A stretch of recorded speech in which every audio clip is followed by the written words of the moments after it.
Integración utilizando fracciones simples.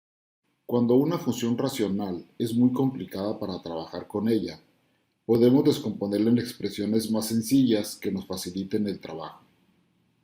En el caso de integración, la descomposición de la función a expresiones más sencillas permite el uso directo de fórmulas y o métodos para realizar la operación.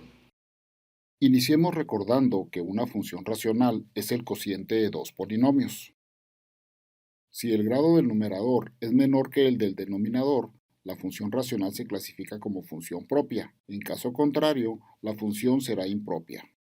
El método de descomposición se aplica a funciones propias.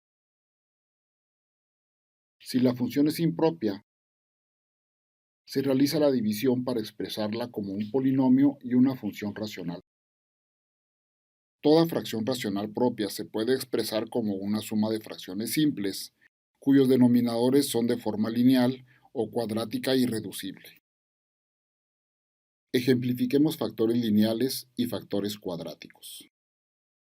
Un factor cuadrático irreducible lo identificamos si b cuadrada menos 4ac es menor que 0. Mostremos las fracciones en que se descompone esta expresión. El polinomio del denominador debe factorizarse hasta llevarlo a factores lineales o cuadráticos irreducibles, o una combinación de ellos. La fracción se descompone de acuerdo al tipo y número de factores. Se consideran 4 casos en la descomposición de fracciones. A continuación se ejemplificará la propuesta de descomposición para cada uno de ellos. El primer caso es cuando se factoriza el denominador y se encuentran factores lineales pero diferentes. Como ejemplo, consideremos esta fracción. En el denominador encontramos 3 factores lineales diferentes. Para cada uno de ellos se sugiere una fracción en la descomposición.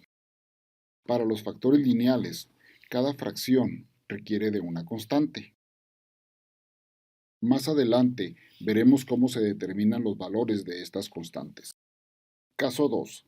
En el denominador hay factores lineales iguales. Veamos cómo se sugieren las fracciones para este caso. En la fracción que se muestra se tiene en el denominador un factor lineal que se repite, x cuadrada. Por eso se sugieren dos fracciones para la descomposición, una con denominador x y otra con denominador x al cuadrado. Para el factor x menos 1, que no se repite, se sugiere una sola fracción. Y para el factor que aparece 3 veces, se sugieren 3 fracciones. Observa cómo el exponente cambia en el numerador de cada fracción. Caso 3. En el denominador hay factores cuadráticos diferentes. En los casos donde hay factores de segundo grado irreducibles, la propuesta de descomposición de la fracción es similar a la de primer grado. Veámoslo con un ejemplo. En esta fracción se tienen dos factores cuadráticos diferentes. Para cada uno se sugiere una fracción. En el numerador de cada una de ellas se indica un binomio. Para la primera, ax más b, y para la segunda, cx más d. Recuerda que más adelante veremos cómo se determinan los valores de las constantes a, b, c y d. Caso 4. En el denominador hay factores cuadráticos que se repiten. Ahora veremos cómo trabajar el último caso, que se caracteriza porque en el denominador hay factores de segundo grado que son iguales. Veamos un ejemplo. En esta fracción se tienen 3 factores cuadráticos irreducibles. 2 de ellos son iguales.